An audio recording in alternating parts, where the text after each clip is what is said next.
2015 оны сүүлийн сарууд барилгын салбарт нэлээд хатуу сар болж өнгөрлөө гэхэд хэлсдэхгүй болов уу.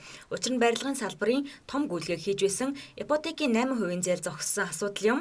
Ипотекийн 8% зээл 2012 оноос эхлэн хэрэгжиж эхэлснээс хойш 3 жилийн дотор 75 мянган айл өрх орон сууцнд орсон байдаг. Тэгвэл ипотекийн 8% зээл зогссноос улбалж ганцхан сарын дотор барилгын салбар уналтанд орсон төдийгүй нийгэмд ч маш том хямралыг үүсгэж байгаамаа. Тухайлбал зөвхөн нийслэл гэхэд ашиглалтанд орсон 8-9 мянга орчим орон сууц байгаа бөгөөд эдгээр орон сууцнууд бүгд гүйлгэн зогсох дээрээ тулаад байгаамаа. Дээрээс нь арилжааны банкуд ч гэсэн одоо зүгээр хүн харахад өөрснөө их цэвэрхэн гарч байгаа юм шиг мөртөө цаанаа бас хүн цохилтонд орж байгаа тийм ээ. Барилгын салбар унах юм бол банк бас цуг унах гэсэн үг. Ийм хүнд байдал үүсчлээ. Тэгээ энийг бол одоо энэ төр зэсэг барилга хот байгуулалтын яам энэ байгууллагууд бол энийг маш шаардлагатай шийдвэрлэх чигээ гаргаж оноос өмнө бас нэг шинэ жил гарч ирээд шинэ онд яах гэж байгаа гэдгээ бол ард түмэнд ойлгуулсан тов тодорхой тийм шийдэл гаргах хэрэгтэй.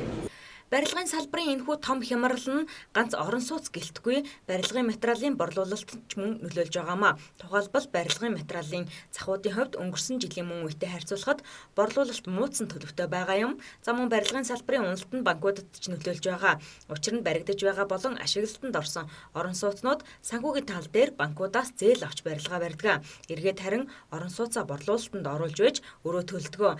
Ингээд бодохоор хөнгөлөлтөд зээл зогсноор тал талын бэрхшээлүүд гарч ирж иргэдийн амьдрал болоод нийгэмд санхүүгийн хямралууд улам нэмэгцээр байгаамаа.